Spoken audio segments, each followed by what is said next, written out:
Yesterday, I became a millionaire, and a few minutes later, I faced the ghosts I thought were gone forever. My Aunt Vivian had passed away, leaving me everything: her $2 million in cash, the Victorian mansion where I now sat, and her shares in a company worth millions more. I was still mourning when the door opened and in walked my parents, the ones who had abandoned me 15 years ago without a single goodbye. My mother smiled sweetly and said, "We are your guardians," as if time had not happened at all. Then my lawyer entered with a thick file, and their faces drained of color. My childhood had been ordinary until it wasn't.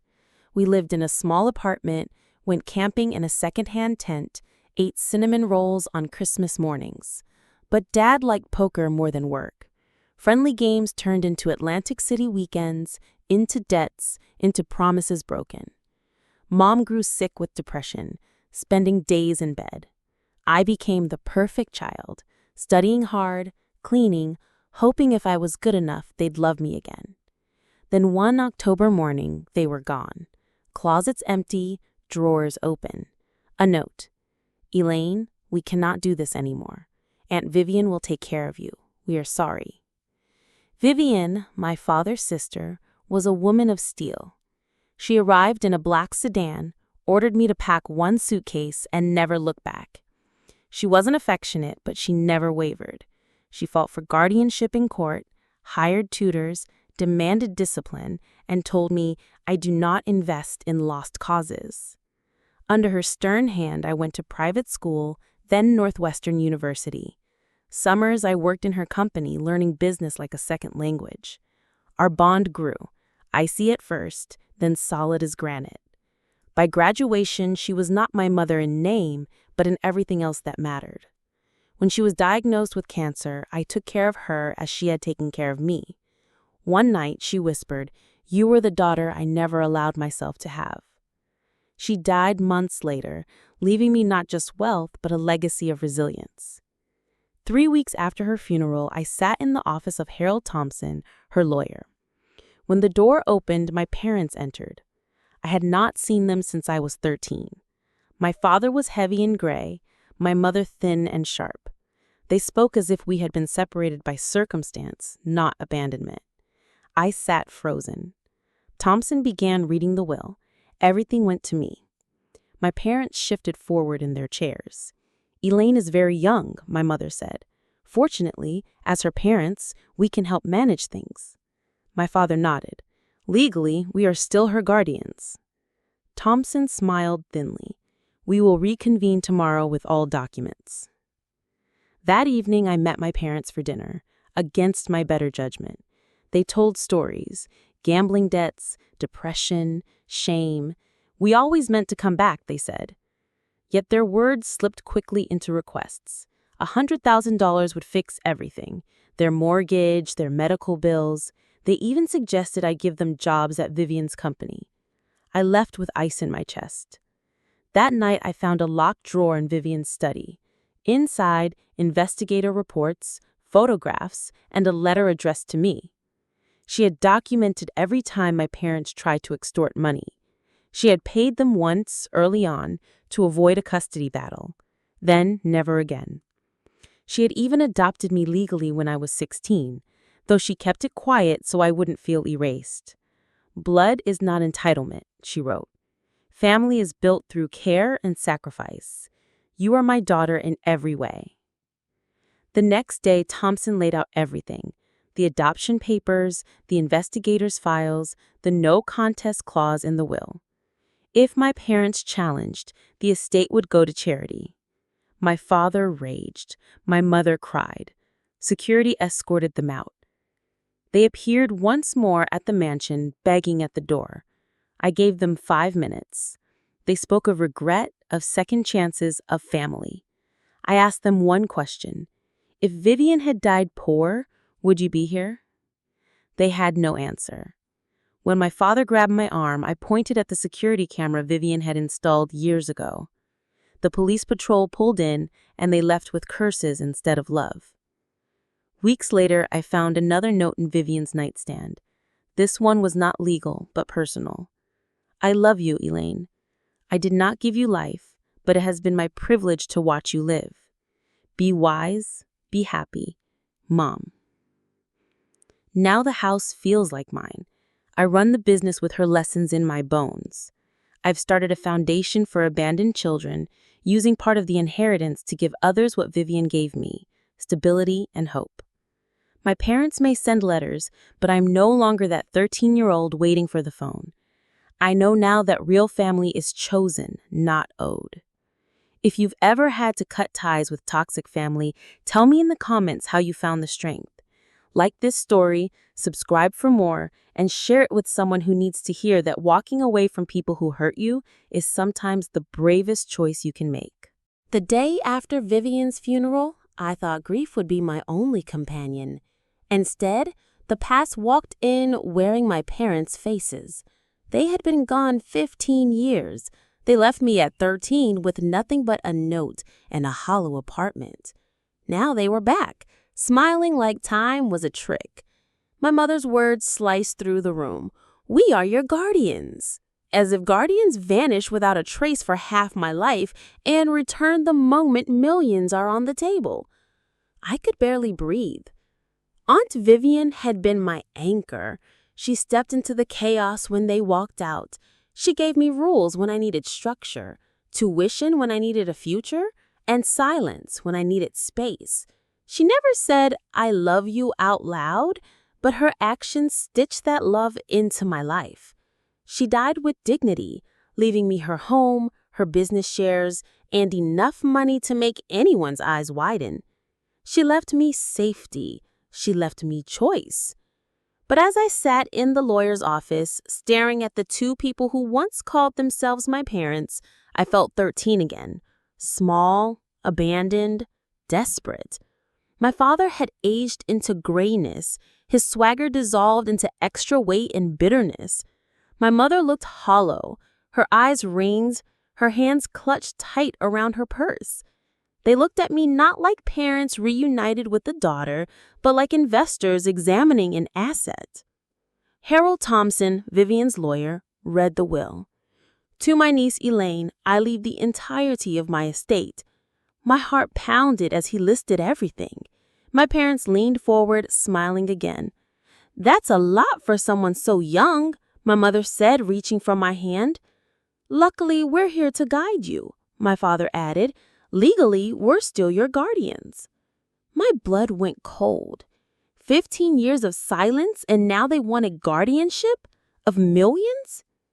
Thompson's calm voice cut through. "We will reconvene tomorrow with the full documentation." That night, I made the mistake of meeting them for dinner. A part of me, some broken child still inside, wanted to hear an explanation. They told me about gambling debts, about depression, about being ashamed. They claimed Vivian was always the better option, but their apology had cracks too wide to miss. Soon numbers slipped in. Mortgage debt, medical bills, just $100,000 would change everything. My appetite disappeared. Back at the mansion, I couldn't sleep. I searched through Vivian's study, through drawers and files. I found the folder marked Winters. Inside, photographs of my parents in casinos, affidavits signed by them handing me over, records of money they had taken from Vivian years ago, and reports of them trying again and again to use me as leverage. And then the letter. "My dearest Elaine," it began in Vivian's perfect script. "If your parents return, it is not out of love, but opportunity. I adopted you legally at 16. You are my daughter in every way that matters. Protect yourself. Remember, family is built by showing up, not by blood. I am proud of the woman you have become." I cried until dawn, not because of what my parents did. I had expected their betrayal, but because Vivian had carried this burden for me. She had kept the truth hidden so I could grow without more scars. She had been mother enough to take the blows in silence. The next day, my parents returned with a lawyer of their own. They spoke of rights and guardianship. Thompson laid the adoption papers on the table. He read Vivian's clause. any challenge to the will would send everything to charity. He showed evidence of their past extortions. My parents sputtered, denied, and raged, but the truth filled the room like stone. Elaine is my legal daughter, Vivian had written, and in that moment, I finally believed it. Security escorted them out as my father shouted, "You'll regret this when money is all you have." My mother sobbed, "We gave you life." And for the first time, I answered calmly, "Vivian gave me everything else." They tried once more, appearing at the mansion door that evening. I stood in the threshold, refusing to let them in. 5 minutes, I said. They begged, they blamed, they accused Vivian of poisoning me against them. I asked a simple question. If she had died poor, would you be here? Their silence told me everything. When they left, escorted by a police car, I walked through the empty house and felt Vivian everywhere. The kitchen where she quizzed me on Bahrain events, the study where she corrected my essays, the piano she made me practice for discipline, not talent.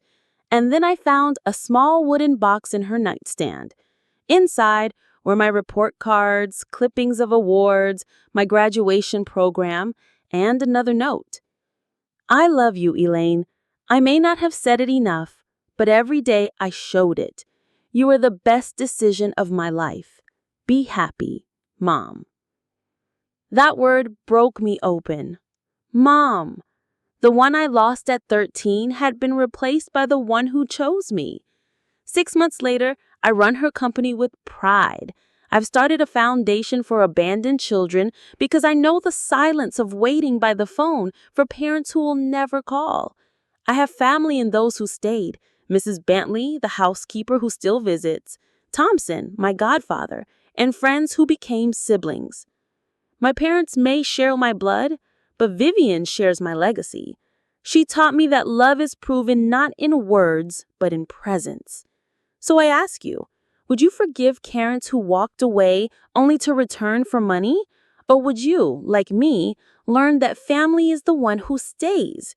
Tell me in the comments. If the story touched you, like, share, and subscribe for more. And remember, real family is not who gives you life, but who gives you love.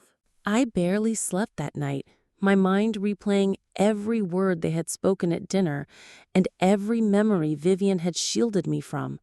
The house felt different now, heavy with both grief and revelation. At dawn, I went into her study, sat at the massive oak desk, and pulled the Winters folder closer. Each page confirmed what I already knew deep inside. My parents had not come back for me. They had come back for the fortune Vivian left behind. There were photographs of my father in casinos, reports of eviction notices, transcripts of phone calls demanding money, even notes about failed attempts to reach me only when they believed cash could be extracted. It was like watching the last illusions of my childhood burn to ash. Yet tucked between the reports was a smaller envelope with my name in Vivian's sharp script. My hands trembled as I opened it. She wrote that she had loved me, that she had chosen to adopt me years earlier, that she believed real family was proven by presence, not blood. Reading those words was like breathing air after years of smoke. She had never once said the words, "I love you," aloud, but every sacrifice she made, every sleepless night she endured to raise me, was proof more solid than any declaration. For the first time, I let myself cry without shame, because the truth was finally clear. The next afternoon, I walked into Thompson's office prepared. My parents were already seated with a slick attorney who introduced himself with a false smile. Thompson began calmly, unfolding the documents that told the story of my life in legal ink. He explained the adoption, the consent forms, the investigators' evidence, and finally Vivian's clause in the will. If anyone contested, the entire estate would go to a charity for abandoned children. My parents shifted in their seats, their lawyer coughed, but I stayed silent, letting the weight of the truth crush their performance. My mother tried tears, whispering that I was still her little girl, but the words rang hollow against the mountain of proof. My father's anger boiled over, accusing Vivian of stealing me, of buying custody. But Thompson didn't even flinch. He laid out the payments they had accepted, the reports of their extortion attempts, the recordings Vivian had kept for this very moment. The fight drained from the room, leaving only silence and shame. For the first time in years, I felt safe. They had no hold over me anymore. Afterward, as security escorted them out, my father spat that I would regret this, that money would never replace family. I looked him in the eye and said quietly that Vivian had been my family all along. The doors closed behind them, and the echo felt like freedom. Yet, that night, as I prepared dinner alone in the cavernous kitchen, headlights swept across the driveway. Their rental car rolled up, brazen despite the warnings. They rang the bell until the chime felt like it would shatter the glass. I opened the door, but didn't step aside. I told them they had 5 minutes. My mother pleaded, saying they were sick, broke, desperate, that they thought of me every day. My father accused Vivian of poisoning me against them. I answered with the only truth that mattered. Vivian had shown up. They had not. I asked them if they would have come if Vivian had died poor. They had no words, only silence, heavy as stone. My father tried to grab my arm, but I pulled away, pointing to the camera above the doorway. Police lights appeared at the end of the drive, and at last they left, their figures shrinking into the night like the ghosts they had always been. In the quiet after they were gone, I wandered through the house, touching the furniture she had chosen, the books she had read, the piano she insisted I practice. In her bedroom, I found a wooden box I had never noticed. Inside were my report cards, clippings of school awards, the program from my graduation with my name underlined. At the bottom lay another envelope handwritten simply with Elaine. This time, the words undid me completely.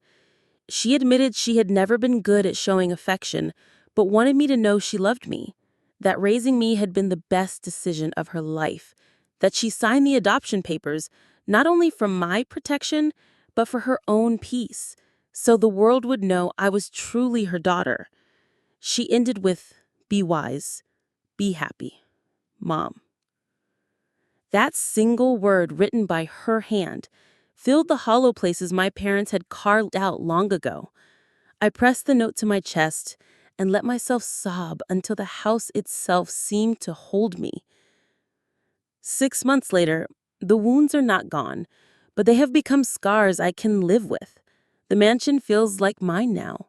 I repainted rooms, rearranged furniture, opened spaces to light. The dining room where Vivian once hosted investors is now my office, with computer screens on the antique table. The business thrives under my watch. I modernized marketing, expanded online sales, opened 2 new stores.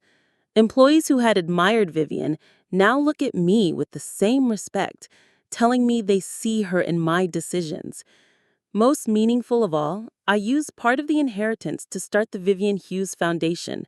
We provide therapy and housing for abandoned children because no child should ever wait by a phone that will never ring. Every time a young adult receives keys to their own apartment, I feel as though I am handing them what Vivian once handed me, a chance at stability, at dignity, at a future.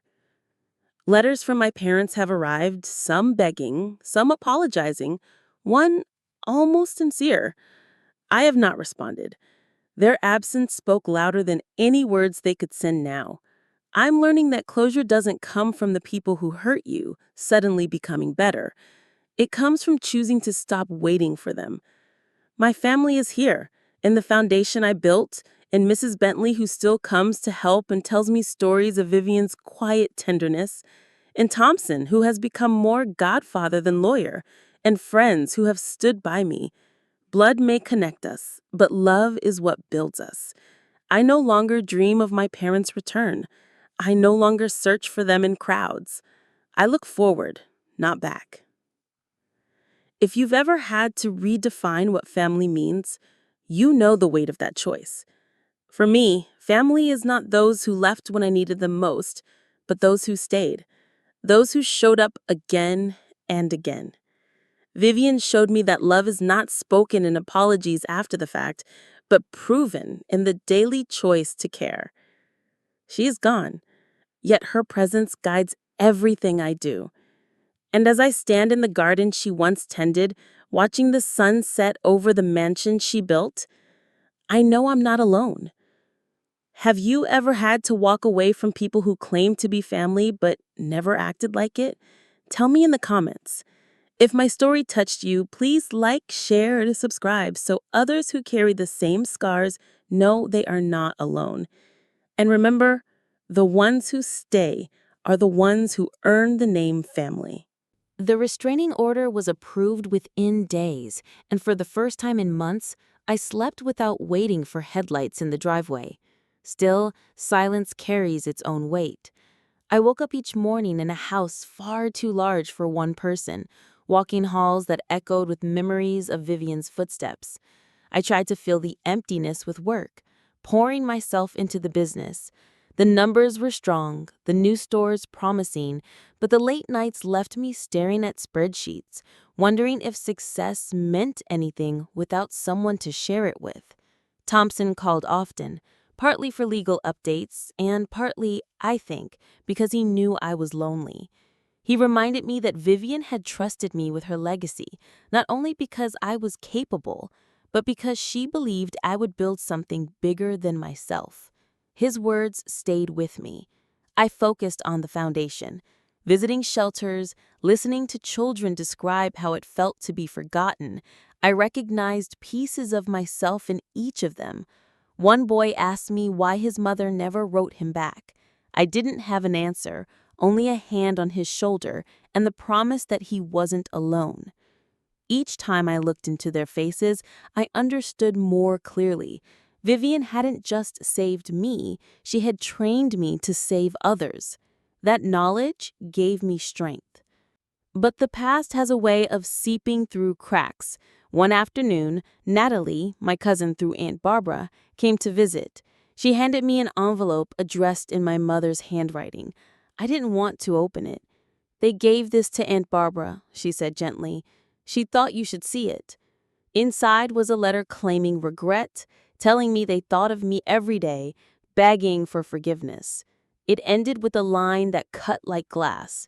"You will understand when you have children of your own." I folded the paper without finishing. Regret written 15 years too late is just another form of cruelty. I placed it in a drawer beside Vivian's letters, a contrast so stark it made my chest ache. I began therapy again, this time not about abandonment but about anger. My therapist reminded me that forgiveness is not obligation. She told me that protecting myself did not make me heartless, it made me whole. Slowly, I let go of the idea that reconciliation was the only path to peace. Sometimes peace is choosing distance. As spring warmed the gardens, I hosted the first fundraiser for the foundation in the mansion's ballroom. The chandeliers glowed, music floated, and for a moment I could almost see Vivian standing by the staircase, nodding in approval. Thompson gave a speech, telling the guests that Vivian believed in building legacy through action, and now her daughter was carrying that vision forward. The word daughter echoed in my mind, steady and sure. Guests pledged thousands, and when the night ended, I stood alone in the ballroom, tears streaming, finally believing that I deserved to be where I was. News of the fundraiser must have reached my parents, because 2 weeks later, a small local paper published an article quoting them. They painted themselves as grieving parents shut out by a cold daughter influenced by wealth. I expected to feel fury, but instead I laughed. Their story was flimsy, and the community knew better. Employees at the stores came to me saying they didn't believe a word. The truth had been seen in my actions, not in their words. For once, their voices didn't matter. Summer brought a new rhythm. I traveled for the business, met with architects about renovating part of the mansion, even allowed myself to go on a few dates. I told the truth early about my past, about the inheritance, about the estrangement. Some men recoiled, others listened. One, an architect named Michael, stayed. He told me family is not who leaves you, but who stands beside you when storms come. For the first time in years, I believed a future with love was possible. The turning point came in August when I visited Vivian's grave. I brought fresh roses and sat by the stone speaking out loud words I had kept inside. I told her about the foundation, about the fundraiser, about my parents' attempts, about the nights I still wished she were here. The wind rustled the trees like a quiet reply, and I realized I wasn't speaking to absence. I was speaking to the part of her still alive in me. I returned home lighter. The house no longer felt like a tomb, but a living place filled with purpose. I turned the unused rooms into offices for the foundation, brought in staff, filled the halls with voices and laughter. The emptiness receded. My parents haven't stopped trying. Letters still arrive, sometimes angry, sometimes begging. One even asks for jobs in the company. I don't answer. I don't need to. The silence I give them now is not the silence of a frightened child waiting for love, but the silence of a grown woman who knows where her worth lies. Looking back, I see that the inheritance was never the real gift. The real gift was Vivian's lesson that love is proven by staying, by choosing, by building. She chose me when no one else did. And now I choose myself every day. If you have ever been forced to decide between blood and peace, you know the cost. Tell me in the comments, would you let someone back after 15 years of absence? Or would you, like me, finally learn that sometimes walking away is the truest form of survival? If this story resonates, like, share, and subscribe because no one should have to feel they are alone when redefining family. Autumn came with a chill that reminded me of the night they left when I was 13.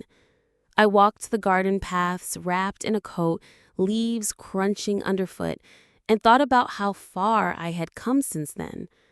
The mansion was no longer just Vivian's, it was mine, and with each renovation and each meeting held in its rooms, I felt I was carrying her forward. Yet some nights the silence still pressed heavy. Memories of my parents' sudden reappearance haunted my dreams. I would wake imagining their voices, their pleading, their accusations. Therapy helped, but scars have their own voice.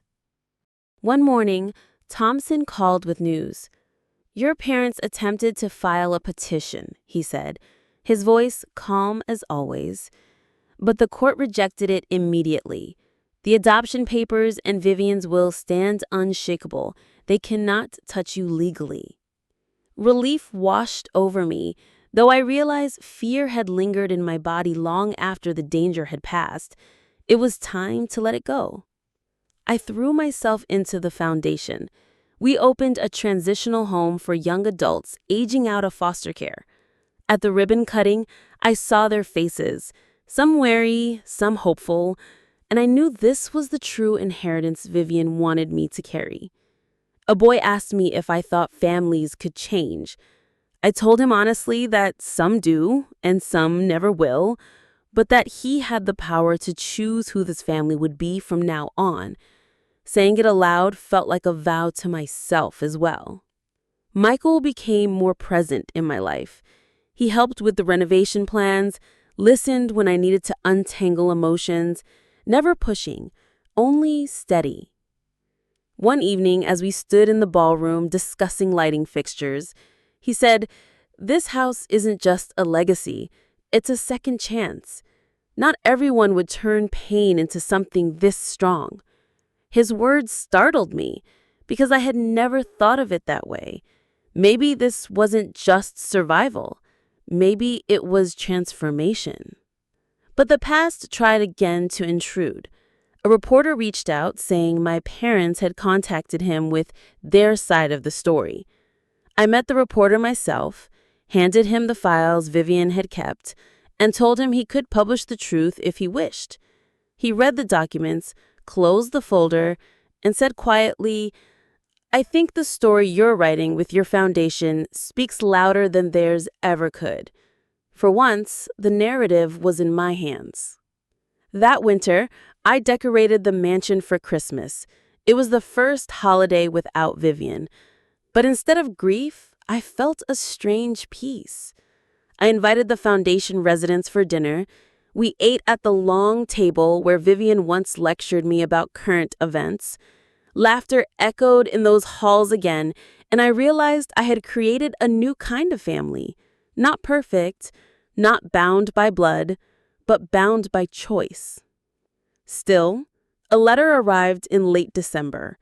My mother's handwriting, shaky. It said they had nothing left, that they were losing their condo, that they hoped I would find compassion. I read it by the fire, folded it, and placed it in the drawer with the others. Compassion does not mean surrender. Compassion sometimes means saying no.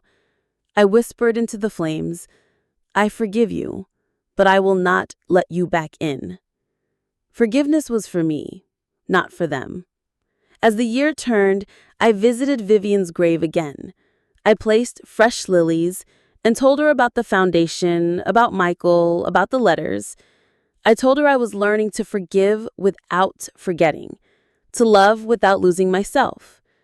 The wind swept through the trees, and I felt her presence like a steady hand on my shoulder. Looking at the mansion from the gates that night, I realized something important. My parents had given me life, yes, but Vivian had given me a future, and now through the foundation, I was giving that future to others. That was the circle I wanted to belong to. That was family. If you've ever stood at the edge of old wounds and chosen to build something new instead of reopening them, you know the strength it takes. Tell me in the comments, would you answer letters from people who hurt you, or would you, like me, let silence be your answer? Like this story, subscribe, and share it with anyone who needs to know that walking away can sometimes be the truest act of love for yourself. Autumn settled in with golden leaves and long shadows across the mansion's lawn. The house was quieter than ever, yet I no longer feared the silence. I filled it with work, laughter from foundation meetings, and occasional dinners with Michael. But inside, a part of me still wrestled with the question of legacy. Vivian had given me the tools, but what kind of mark was I going to leave? The mansion was beautiful, yes, but also heavy. Its halls whispered with rules, discipline, and sacrifices. Sometimes I wondered if clinging to it was honoring her or chaining myself. One evening, while sorting through old business files, I found an envelope Vivian had labeled Future. Inside were notes about expansion plans she never pursued, ideas for scholarships, blueprints for community centers, even sketches for affordable housing projects. Reading her handwriting, I realized that she'd always wanted to do more than build stores. She wanted to change lives. She just never had the time. That was my task now. I called Thompson the next morning and laid out my idea to transform part of the company's profits into a foundation branch that would develop housing for young people leaving the foster system. His eyebrows rose, but he nodded. Vivian would be proud, he said simply, and I knew she would. The work consumed me through the cold months. Meetings with architects, endless negotiations with city officials, fundraising campaigns. Some nights I collapsed into bed without even changing clothes. But the exhaustion felt good, purposeful. Michael supported me, though he sometimes worried I was pushing too hard. "You don't have to fix the whole world at once," he reminded me gently. I smiled and told him fixing one corner at a time was enough. The past reached for me again in January, when a letter arrived through the foundation's mailbox. My father had written it, his handwriting bold and angry. He accused me of erasing my family, of dishonoring the people who gave me life. He wrote that blood was stronger than paper, that one day I would face judgment for turning away. I read it once, placed it in the drawer, and felt the anger rise for a moment before settling into calm. Blood had abandoned me. Paper, the adoption papers, Vivian's will, her letters, had saved me. The choice was clear. In February, the first group of young adults moved into transitional housing funded by the foundation. I stood at the doorway as they carried in boxes, their faces a mix of fear and hope, and my chest ached with recognition. I had been them once, carrying everything I owned in a suitcase, stepping into a strange house. But unlike me, they were not alone. They had counselors, mentors, and each other. Watching them, I whispered, "This is for you, Vivian." Michael and I grew closer. One snowy night, as we sat by the fire, he told me he wanted a future together. Marriage, children, a life not defined by shadows. My throat tightened with fear, but also hope. I told him I was not ready yet, but the idea didn't terrify me the way it once had. For the first time, family did not feel like a trap. It felt like something we could build, carefully, on our own terms. Spring came again, and with it, another anniversary of Vivian's passing. I organized a memorial gala inviting employees, beneficiaries of the foundation, and friends. We shared stories of her sternness, her brilliance, her quiet acts of kindness. Standing on the stage in the ballroom, I told everyone that she had taught me family is not who leaves, but who stays. The applause filled the room, and I felt her presence like a steady hand on my shoulder. But even in this triumph, reminders of the past slipped in. A news article appeared about my parents being evicted from their condo, painting them as victims of bad luck. A part of me felt pity, another part remembered nights of hunger, of waiting, of silence. I donated anonymously to a shelter in their city, not for them, but for the children who would end up there because of choices not their own. That was as close to forgiveness as I could give. As summer approached, I visited Vivian's grave once more. This time, I brought Michael. I told him, about the foundation, about the future I was beginning to imagine. Standing there, I realized grief had shifted. It no longer consumed me. It had become fuel. Vivian's absence hurt, but her lessons guided every step. Walking back to the car, Michael asked me quietly, "Do you ever wish they had stayed?" I thought about the child who would have said yes instantly. But now, after everything, I shook my head. No. If they had stayed, I would have never known Vivian. I would have never built this life. Their leaving broke me, but it also gave me the chance to be rebuilt. He squeezed my hand, and I felt peace. The mansion no longer feels like a weight. It feels like a starting point. I may sell it one day, build something new, but for now it stands as proof that pain can become power. If you've ever had to choose between the family you were born to and the family you built, you know how hard it is. Tell me in the comments, would you forgive those who left, or would you protect the life you created without them?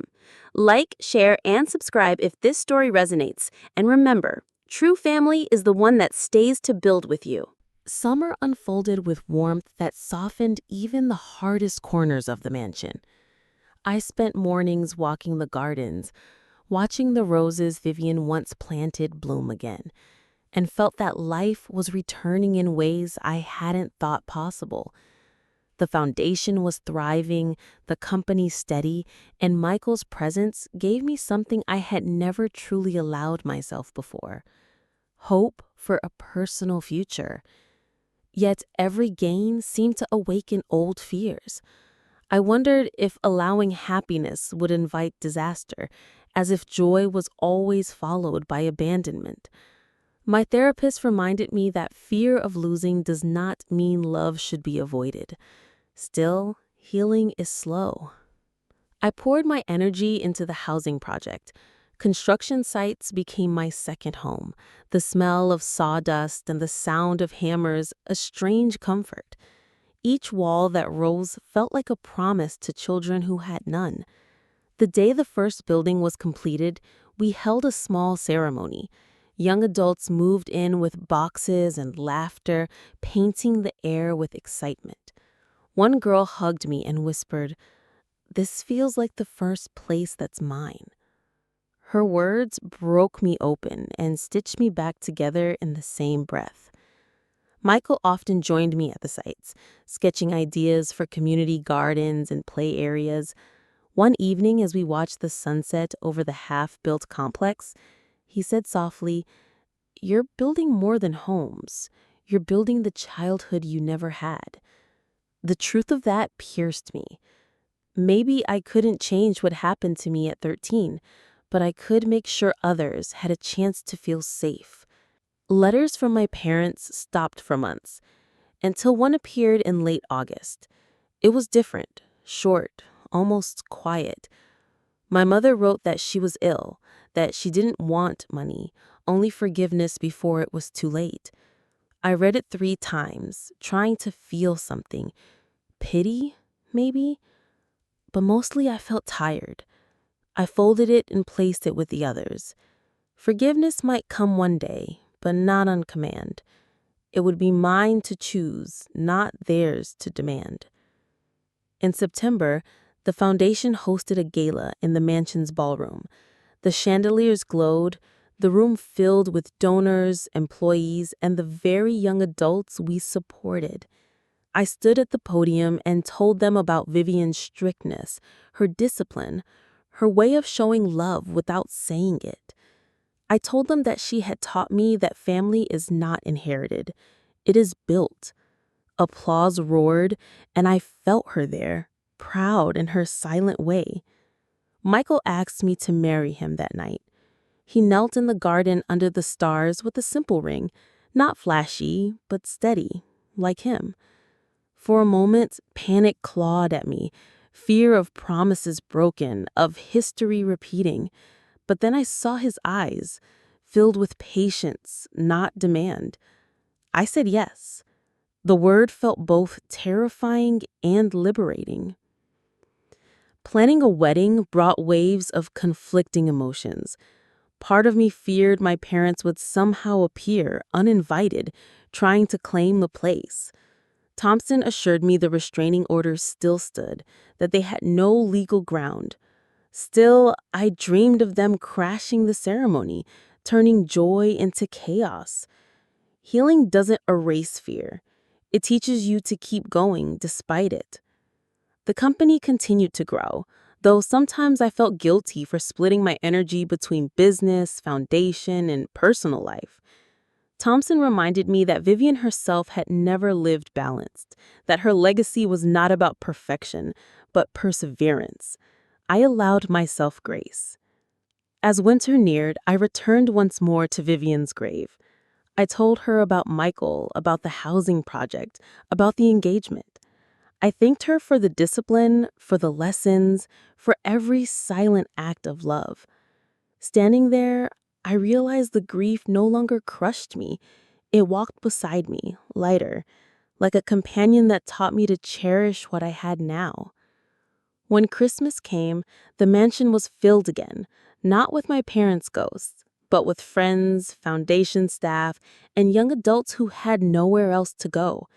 We ate, laughed, and exchanged small gifts. It wasn't the family I was born into, but it was the family I had chosen. And for the first time in years, I didn't feel the absence of what I lost. I felt the presence of what I had built. If you've ever rebuilt family from ashes, you know the strength it takes. Tell me in the comments, would you open the door if those who left tried to return, or would you, like me, choose to keep building forward? Like this story, share and subscribe if you believe real family is proven by who stays, not who leaves. The new year began with snow blanketing the gardens, turning the mansion into something out of a postcard. I should have felt joy, planning my wedding and running projects that mattered, but there were days when unease curled inside me like a shadow. Healing, I've learned, isn't linear. Some mornings, I woke hearing echoes of my father's voice, that threat about blood being stronger than paper. I would shake it off, reminding myself of the truth Vivian left behind. But trauma has a way of replaying itself even when logic says you're safe. Michael and I set a date for late spring. The guest list was short: friends, foundation staff, Thompson, and the small family I had built. No invitations for ghosts from the past. I chose a dress simple and elegant, something Vivian would have approved of. And when I stood before the mirror, I whispered, "I wish you could see this." In a way, I believe she will. Work at the foundation expanded again. We secured funding for 2 more housing complexes and partnered with local schools to provide mentoring programs. I visited classrooms speaking to teenagers about resilience, and every time I saw their eyes widen with recognition, I knew I was doing exactly what I was meant to do. After one talk, a girl slipped me a note that read, "I thought I was broken. Now I see I can still be whole." I tucked it into my journal beside Vivian's letters. But the past refused to stay quiet. In March, Thompson called to tell me my parents had tried again, this time contacting a distant relative to plead their case. They claimed I was being manipulated, that Vivian had turned me against them. The relative, bless her, sent the letter straight to Thompson, who assured me it had no legal weight. Still, seeing their words reopened wounds. They would not let go, even after all the truth, all the silence. I sat in the study that night, surrounded by Vivian's books, and reminded myself, their persistence doesn't define me. My choices do. The wedding drew closer. Michael sensed my anxiety and suggested we elope, just the 2 of us. For a moment, I considered it. But then I realized this ceremony wasn't just for us. It was for the family I had built, for the foundation kids who needed to see that love could grow even after betrayal. So we kept our plans, small but real. On the morning of the wedding, sunlight poured through stained glass windows of the chapel. Thompson walked me down the aisle, his arm steady, his eyes bright with pride. As I reached Michael, I felt a strange peace settle over me. The vows came easily. When I said "I do," it wasn't just to him. It was to a future unchained from the past. At the reception, laughter filled the air. Foundation kids I had mentored danced clumsily in suits too big and shoes too tight, and my heart swelled. Thompson raised a toast, saying Vivian would have been proud, and for once, I didn't cry. I smiled, knowing she was present in every brick of the house, every decision I made, every step forward. But even joy comes with reminders. A week later, an envelope arrived with no return address. Inside was a clipping from a local newspaper. My parents had filed for bankruptcy. Scrawled across it were the words, "This is your fault." I set it on fire in the fireplace, watching the flames devour both paper and guilt. It wasn't my fault. Their choices were their own. I repeated it like a mantra until the ashes turned cold. Married life brought changes I hadn't expected. Michael moved into the mansion, and suddenly the rooms no longer echoed with loneliness. We turned one wing into a shared studio where he sketched designs while I planned foundation projects. Evenings were filled with simple joys, cooking together, laughing at burnt dinners, watching old movies. For once, family wasn't a dream or a wound. It was here, now, alive. The foundation thrived. With Michael's architectural expertise, we designed community spaces that encouraged connection, gardens, libraries, small theaters. I watched children run through hallways we had built, and it felt like redemption. Every hammer strike, every planted flower was an answer to the abandonment that once defined me. As spring warmed into summer, I visited Vivian's grave again, this time with Michael beside me as my husband. I placed lilies on the stone and whispered, "I did it. I found love. I kept building." The wind stirred, and I felt lighter. For years, I had carried grief like armor. Now I wore it more like a reminder. a scar that no longer controlled me. Summer passed quickly, filled with work, travel, and the quiet comfort of married life. Michael and I learned each other's rhythms, the way he hummed while sketching, the way I tapped my pen when thinking, the way we both laughed at small mistakes. The mansion, once echoing with silence, now felt alive. We filled rooms with books, art, and music. For the first time, I realized I was no longer living in Vivian's shadow. I was building something new atop the foundation she had given me. The foundation expanded again. Our second housing complex opened, and we launched an internship program that connected young adults with local businesses. Watching them step into offices with nervous smiles, I felt the same pride Vivian must have felt each time I accomplished something. She had raised me with discipline, sometimes stern, but always steady. Now I was passing that steadiness on. But the past crept in one afternoon when a young man at the shelter asked me, "Do you think parents ever change?" I paused, because I knew he was asking about more than himself. I told him honestly, some do, but not all. What matters is not if they change, but if you choose to carry their weight or not. My voice shook slightly, because I was still carrying some of that weight. In late autumn, a letter arrived through Thompson, my mother again. She wrote that my father had suffered a heart attack, that they were alone, that she begged me to see him before it was too late. Thompson verified the truth. Yes, he had been hospitalized, but he was recovering and already demanding money. Reading that, I felt anger rise, then sorrow, then nothing at all. I folded the letter, put it in the drawer with the others, and whispered to myself, I am not responsible. Christmas was different that year. The mansion glowed with lights, filled with laughter from the foundation's young adults who had nowhere else to go. Michael played piano in the ballroom while kids sang along, off-key but joyful. I stood by the tree, watching, realizing this was family. Not perfect, not bound by blood, but chosen, alive, real. In January, I launched a new program under the foundation, therapy scholarships for those who had endured abandonment.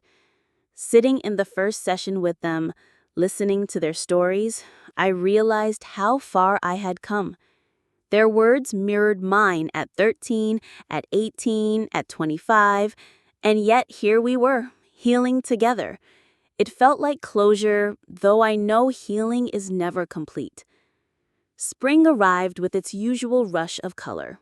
Michael and I traveled for the first time as husband and wife to Paris, a city Vivian had always dreamed of but never visited. Standing by the scene, I whispered into the air, "We made it for you." Michael held my hand and said softly, "She's here, in every choice you make." And I believed him. When we returned, Thompson brought news. My parents had left town quietly. Bankruptcy had closed in, and they had moved somewhere far, leaving no address. For the first time in years, there were no letters, no threats, no pleas, just silence. Instead of fear, I felt relief. Their absence was finally complete. One evening, as I walked the garden paths, I realized the circle was closing. They had left me at 13, and now, decades later, they had left again, this time powerless. But I was no longer a child waiting by the phone. I was a woman standing in the home I had built, surrounded by people who stayed. Michael asked me what I wanted to do with the future. I told him I wanted children, not to replace what I lost, but to build something stronger. He smiled and said, "Then we'll give them everything you deserved." For the first time, the thought of motherhood didn't terrify me. It felt like the next step in breaking the cycle. I visited Vivian's grave again, this time bringing no flowers, only gratitude. I told her I was ready to carry forward not just her legacy, but my own. I told her I forgave my parents, not for them, but for me, because I no longer wanted their shadows on my life. And as I stood there, I felt a peace I had never known. If you've ever had to walk away from people who gave you life but never gave you love, you know the courage it takes to build something new. Tell me in the comments, would you choose forgiveness for yourself even if they never asked properly? Like, share, and subscribe if you believe real family is not defined by blood, but by love, presence, and choice. Spring blossomed into a season of renewal, and with it came a strange calm I hadn't felt in years. For the first time, my mailbox stayed empty of letters carrying guilt or threats. The silence that used to frighten me now felt like a gift. I spent mornings with Michael walking through the gardens, planning what our future might look like. Sometimes we spoke of children, sometimes of travel, and sometimes we just walked in silence, letting the world itself be enough. The foundation was thriving. The second housing complex was full, and the mentorship program connected dozens of young people with professionals who cared. Watching them arrive at their internships with nervous smiles and return with proud stories gave me a sense of completion I never thought I'd feel. It was as if I had turned my pain into bricks and mortar, my scars into shelter. Each success felt like another stone in the path I was laying toward a future beyond abandonment. Yet, the past still whispered. One night, I dreamed of my mother's voice calling me home, and when I woke, I found tears soaking the pillow. I knew I wasn't crying for her. I was crying for the girl I used to be, the one who sat waiting on a couch with an empty fridge and a note that said, "Goodbye." Therapy reminded me to honor her, not suppress her. She deserved compassion too. Michael and I began preparing one wing of the mansion for children of our own. He drew designs for nurseries while I ordered shelves for books and toys. I hesitated, unsure if I could be the mother I wanted to be. Would I repeat their mistakes? Would the shadow of abandonment pass down through me? Michael reminded me gently that love is shown through consistency. I already knew how to show up because I had been starved of it. The cycle would end with me. By summer, the mansion had transformed. Laughter filled halls once silent as foundation events brought young people and supporters together. We hosted a summer festival on the lawn with food, music, and games. Watching children run across grass Vivian had once demanded be trimmed to perfection, I realized rules had given way to joy. This was how her legacy lived, not in polished discipline, but in the lives transformed by the wealth she built. Still, questions of forgiveness lingered. One evening, I opened the drawer with all my parents' letters. I read them slowly, one by one. The pleas, the accusations, the threats, the manipulations. Instead of anger, I felt distance. These words no longer held power over me. I burned them in the fireplace, feeding each page to the flames until only ashes remained. It was not revenge. It was release. Michael and I traveled again, this time to Italy. In Florence, we walked through galleries, and I thought about Vivian's love of art, how she had filled the mansion with paintings but never allowed herself time to travel.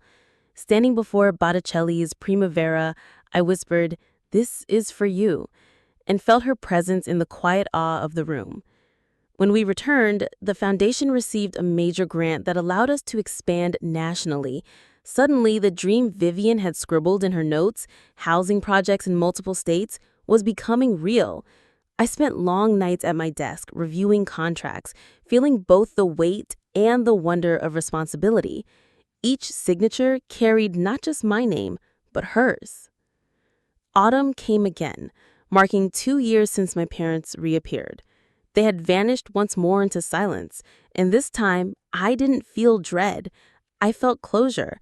Sometimes I wondered where they were, if they were alive, if they thought of me, but the wondering no longer hurt. It was just a passing thought like a cloud moving across the sky.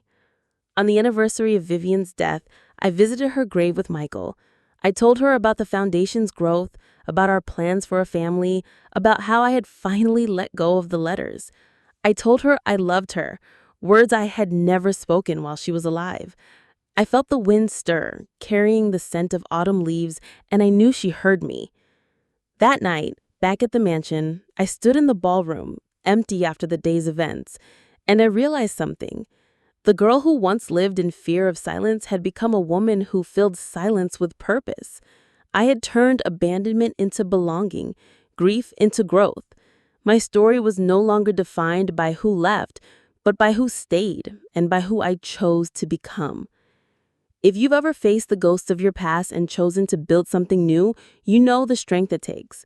Tell me in the comments, would you forgive those who left, or would you, like me, let forgiveness mean finally releasing them from your story? Like, share, and subscribe if you believe true family is proven not by words, but by actions that never falter. Winter returned with a softer hand than the years before. Snow blanketed the gardens, but instead of emptiness, the mansion glowed with warmth. Fires in the hearth, laughter echoing from gatherings, and the quiet rhythm of a life I had built made the old silence seem like another lifetime. Sometimes I would stand in the doorway of Vivian's study, remembering her presence, and realize I was no longer only carrying her lessons, I was living them. Michael and I decided to try for children. The thought filled me with both excitement and fear. What if I failed them the way my parents failed me? What if old wounds resurfaced? But then I remembered how Vivian, a woman who had never planned for motherhood, showed up for me every single day. She was proof that consistency, not perfection, defined love. If she could do it without preparation, I could do it with intention. The foundation reached milestones I never imagined. We opened housing complexes in 3 states, launched a national mentorship network, and secured partnerships with universities for scholarships. At the first national conference we hosted, I stood before hundreds of supporters and shared my story. I told them about being 13 and alone, about the note that ended my childhood, about the woman who stepped in and refused to abandon me. The applause was long, but what mattered most were the faces of young people in the audience, eyes wide with recognition, seeing themselves in my words. One evening, Thompson visited for dinner. He was slower now, age catching up, but his wit remained sharp. Over coffee, he told me Vivian would have been astonished at what I had done with her legacy. She thought in terms of discipline and survival, he said. You've turned that into growth and healing. That's something she never allowed herself. His words stayed with me. Maybe my purpose wasn't just to continue her work, but to expand it into places even she hadn't dared to go. My parents remained silent. No letters, no calls, no attempts to break the distance. At first, I checked with Thompson to be sure they weren't plotting something new, but eventually I stopped asking. Their silence was their final gift. I had wanted answers for years, but sometimes closure comes not with explanation, but with absence. I accepted that. On the 3rd anniversary of Vivian's death, I hosted a memorial gala in her honor. The ballroom filled with donors, employees, and young people who had been saved by the foundation's programs. We lit candles in her memory, and as the room glowed, I realized her presence was everywhere, not in her absence, but in the lives transformed by her choices. She had left me wealth, but more importantly, she had left me the example of showing up, and that was priceless. At night, when the house was quiet and Michael asleep, I sometimes walked the halls alone. Instead of fear, I felt gratitude. The walls no longer whispered abandonment, they echoed resilience. The furniture no longer felt heavy with rules, but sturdy with history. I had turned a place of survival into a home of love. I thought about forgiveness often, not the kind my parents demanded in their letters, but the kind that frees the one who gives it. And one night, sitting by the fire, I whispered into the empty room, I forgive you. Not because you earned it, but because I refuse to carry you anymore. And with those words, I felt something released inside me, a weight I had carried for too long, finally falling away. Michael and I welcomed our first child in spring. Holding that small life in my arms, I promised silently, "You will never doubt that you are loved. I will show up day after day, even when it's hard." Because that is what breaks cycles, what builds family. I cried not from fear, but from relief, because I finally knew I was capable of giving what I had once been denied. Life will never be perfect. There will be struggles, losses, and the moments when old wounds ache. But I have learned that family is not about blood or entitlement.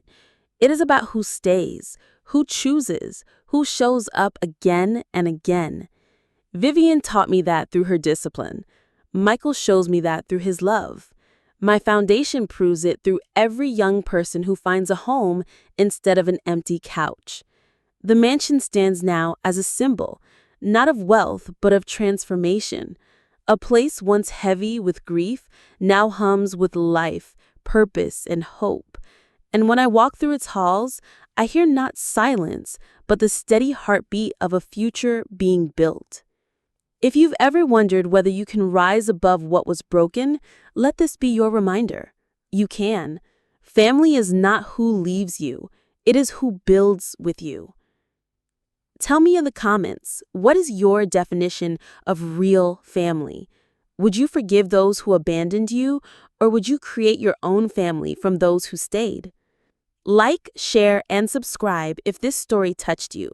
And never forget, sometimes the greatest inheritance is not money, but the strength to begin again. The new year began with more work than ever. The business demanded constant attention, the foundation was growing faster than I expected, and sometimes I wondered if I was carrying too much. But then I would remember how Vivian had worked 16-hour days to build everything from nothing.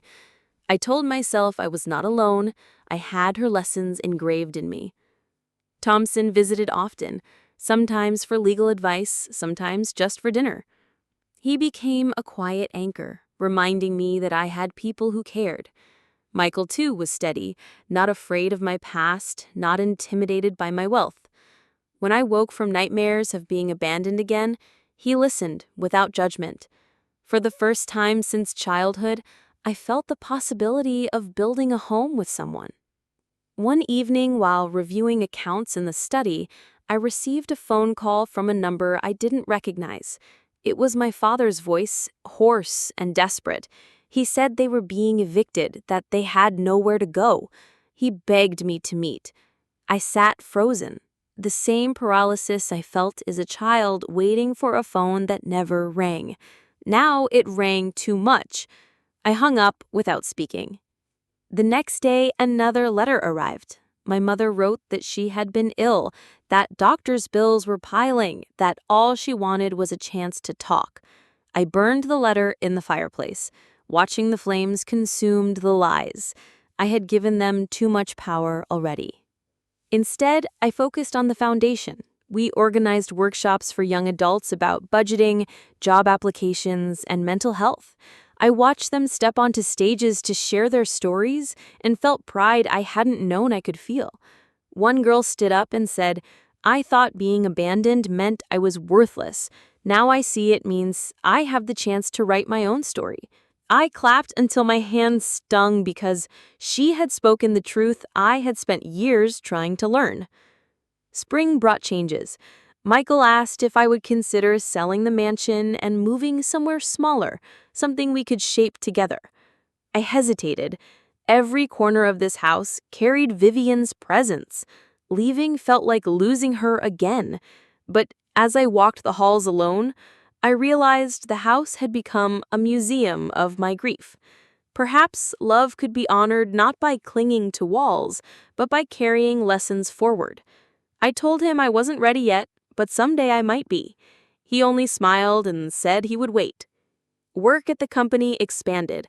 We opened another store and launched an online design platform. I threw myself into strategy, into meetings, into numbers. Sometimes exhaustion blurred the days, but I felt alive, purposeful. Vivian had once told me that security was built on independence. I was proving her right. But the past found ways to reach me still. A former neighbor of my parents contacted me, saying they had been telling everyone I had stolen from them, that I was cold and heartless. For a moment, anger flared, but then it died quickly. Their words no longer define me. I wrote in my journal that night, "I am not their story. I am mine." By summer, the foundation had housed 20 young adults, given scholarships to 10, and provided therapy for dozens more. Each success felt like another stone laid on the path Vivian had started. During the annual fundraiser, I spoke openly for the first time about my abandonment. My voice shook, but the room was silent as I described waiting at 13 for parents who never came back. When I finished, the applause was thunderous. I looked upward, imagining Vivian's stern but proud nod, and whispered, "We did it." Michael grew closer. We traveled together, small trips to escape the weight of responsibility. In Chicago, as we walked by the river, he said he admired my courage but also my kindness. He said I was proof that scars didn't have to make people bitter. For once, I believed it. The letters from my parents slowed. Perhaps they realized silence was my final answer. Yet, one last message arrived in late August, unsigned but unmistakably from them. It said simply, "One day you'll regret shutting us out. Blood cannot be erased." I folded it, placed it in the drawer with the others, and felt nothing. Not anger, not grief, just nothing. That emptiness was freedom. I visited Vivian's grave again before autumn returned. I brought lilies and told her about the foundation's growth, about Michael, about the peace I was finally finding. The sky was clear, the air crisp, and for the first time I left the cemetery smiling, because I knew she had not only left me wealth, she had left me strength. When I came home that evening, I stood at the gates of the mansion and realized something profound. My parents had given me life, yes, but Vivian had given me the tools to live. Now it was my turn to pass those tools to others. The cycle of abandonment stopped with me. If you've ever had to choose silence over chaos, if you've ever learned that family is the people who stay, not the people who share your blood, you know what it means to be free. Tell me your story in the comments. Like this video, subscribe, and share it with anyone who needs to be reminded you do not owe your past your future.